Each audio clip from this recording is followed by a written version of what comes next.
እርግጠኛ ነሽ? እንዴ አሁን ላይ ምን እንደሌለሽ ትፈልጋለህ? ከዚህ በላይ ስርዓትን ያዝ። ሪስፔክት እያደረኩ ማውራህ ስለው አይደለም እኔ ጋር ሆነ መጀመሪያውንም ቤቴ ስመጣ አስቀይሜልሽ አትናገረኝ። ገብቶሃል? ቤቴ ስመጣ ትለኛለህ እንዴ? ጭራሽ ስርዓት እንዴት ነው የምነግርህ? ወይኔ ጉዴ! ደግሞ የዛሬ ውስጥ ጫን ያለው ነው ትላላችሁ። ጭራሽ በፊት ፍቅረኛ ነኝ እያለ አልመጣም። ዛሬ ላይ ፕራንክ መሆኑን አስባናኑ ነው። የእውነት ነው የምላችሁና እየተጫወቱብን ነው። የሚገርማቸው ነገር ሄሉ እየፈተነችው ነው፣ ግን ጨዋታ ላይ ናቸው። ብቻ ግን እኔ የፈራሁት 10 ጊዜ አንገቱን ለማነቅ እንደዚህ ያብን አንገቱን ሊያንቀው ስንቴ እንደቃጣው አይታችኋል። ሲጠርጎ እንዳይገለው በስ እና ውድ ተመልካቾች እንግዲህ ያብን በቃ እኔ ደግሞ እንዲህ አይነት ወንድ እንትን ይለኛል። እውነት ለምን አለ ሰፋ ያለ ልብስ ቢለብስ ውጥርጥር ብሎ ሰውነቱ እንደውም እና እንደ እንትን በጣም ነው የሚያስቀው የዛሬው። እና ለማንኛውም ዙሩ ምናልባት ያብ አላወቀ እንደሆን ግን ተጣልተው ችግር ውስጥ እንዳይፈጥሩ በስ ሌላው ሄሉ እየቀለደች ነው ያለችው ማለት ነው። እና ይሄን ይመስላል። አሰላሙ አለይኩም ወራህመቱላሂ ወበረካቱ። ወዲና የተከበራችሁ ቻናል ቤተሰቦች እንዴት ናችሁ? ደህና ናችሁ ወይ? አልሐምዱሊላህ። ለቻናል አዲስ ከሆናችሁ ላይክ፣ ሼር፣ ሰብ እያደረጋችሁ አበረታቱኝ። ከጎን የሆናችሁ ለምታበረታቱኝ ከልብ ነው የማመሰግነው ማለት ነው። እና እንግዲህ ዛሬ ያው እኔ በነገራችን ላይ የሚያናድ ነገር ሲኖር ነው በጣም ተናድጄ የምመጣው። እንደዚህ ቀዝቀዝ ያለ ነገር ሲኖር ወሬ ራሱ አይመጣልኝም ማለት ነውና አልሙሄም ያኔ ፕራንክ ነው በቃ። እኔ የተረዳሁት ነገር ቢኖር ይሄ ነው። በዚህ ልክ ግን አይወሻሹም ነበር። ገብቷችኋል? መጨረሻ ላይ ወይ የሷ ዘመድ ሆኖ ይገኛል ወይ ደግሞ ኖርማሊ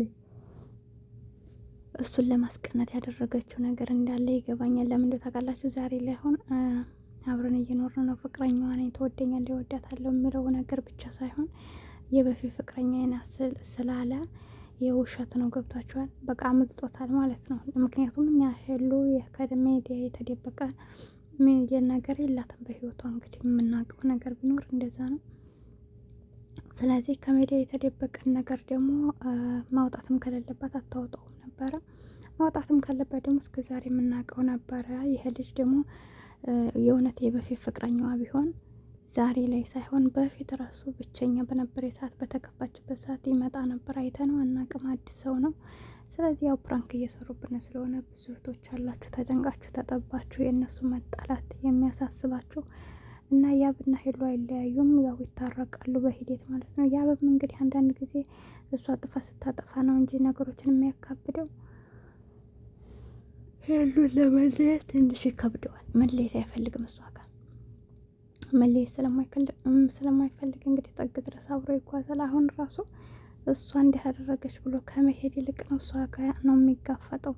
አሁን ራሱ አይታችኋል እና አሳያለሁ ምናምን እንደዛ ከሆነ ነው እያለ ያለውና ስለዚህ ያብ ተሸንፎ ወይ ደግሞ የራሷ ጉዳይ ብሎ ትቷት መሄድ አይነት ሰው ስላል አይደለ። እንደዚህ አይነት ሰው ደግሞ ያው በህይወታችን አሸናፊ ስለሚሆን መጨረሻው አብረው ነው የሚሆነው ብዬ አስባለሁ። ለምን ብዙ ተመልካቾችም አላችሁ እሱና እሷ እንዲሆኑ የምትፈልጉ፣ ግማሾች ደግሞ እንዲህ አይነት ሰው አይረባም አያስፈልግም የምትሏላችሁ።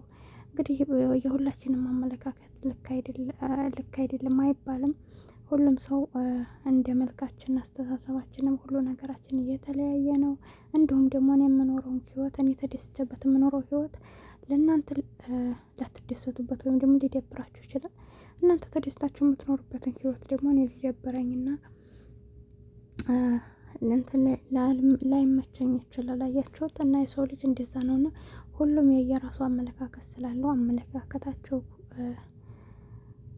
አይነቀፍም ማለት ነው። የመሰላችሁ መስጠት ትችላላችሁ። ዋናው ነገር ግን እናንተ በየትም ሆኖ በየትም በራሳችሁ ማድረግ የማፈልጉትን ነገር ለሰው አስተያየትም ሆነ ማድረግም የለባችሁም። ለራሳችን የሚጠቅመን ነገር ነው ብለን ለእኛ የምናስበው ነገር ከሆነ ምክንያቱም አንድ ሰው ምግብ ሲሰራ ከቤቱ ይዋጥልኛል ብሎ መብላት ያለብኝ ነው ብሎ የሰራው ምግብ ነው ሊበላ የሚችለው።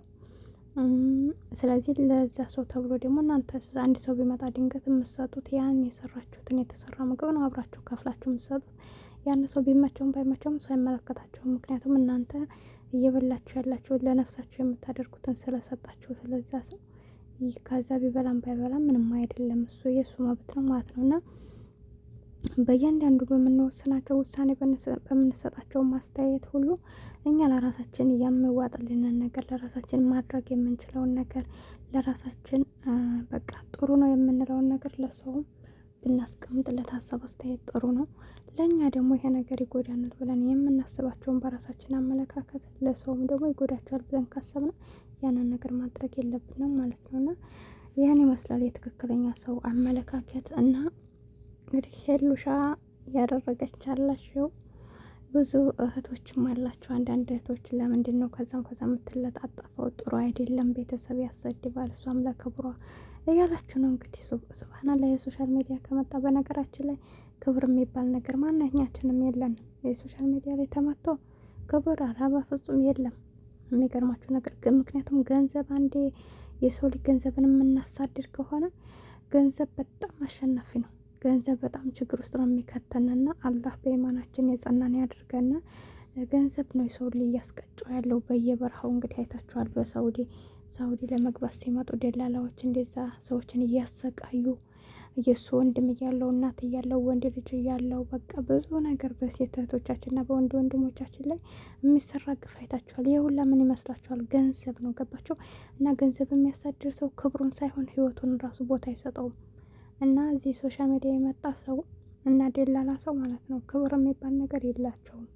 ስለ ክብሩ የሚጨነቅ ማንም ሰው የለም። ግን መስራት ካለባቸው በቃ ከልውል ብለው ነው የሚሰሩት። በቃ የራሱ ጉዳይ ብለው ስንቶች ናቸው አሁን አንዱ ማየት ትችላላችሁ። በዲናችን ራሱ አሁን እንደዚህ ከእምነት የወጣ ፈንግጠው ራሱ እያደረጉ ያሉት በቁምጣ ሳይቀራቸው ጸጉራቸውን እየተገለጡ በፊት እንደዚህ አይነት የሌላቸው ማንነት ሰዎች ሁላ አሁን ሮዚን ባለፈው ስትናገር ሰምቻት ሱብሃንአላህ እንደውም እምነትሽን ቀየርሽ እንደ ብለዋት፣ አይ እኔ እምነቴን አልቀየርኩም እወዳለሁ እምነቴን፣ ነገር ግን አሁን የእንጀራ ጉዳይ ስለሆነ በጣም ርቅ ያለሁ ባለባበስ በእያንዳንዱን ነገር አለች። እንግዲህ አስቡ፣ ያውቃሉ እኮ ነፍስያቸው፣ ግን ደግሞ ገንዘቡ የአሁኑን ደስታ ነው ያዩትና የአሁኑን ደስታ ተከትለን ከአላህ የምንረቅ ሰዎች አላህ ይጠብቀን፣ እኛንም አላህ ይጠብቀን። የሄዱትም ደግሞ አላህ ይመልሳቸው እላችኋለሁ ውዶቼ። እና ለዛ ስለሆነ ያው እንግዲህ ስራ ነው ብለው ስለያዙ ነው እላችኋለሁ። በተረፈ ቻናሌ ላይ ሰብ እያደረጋችሁ አበረታቱ። በቀጣይ ቪዲዮ እስከምንገናኝ ሰላማችሁ ይብዛ። አሰላሙ አለይኩም ወራህመቱላሂ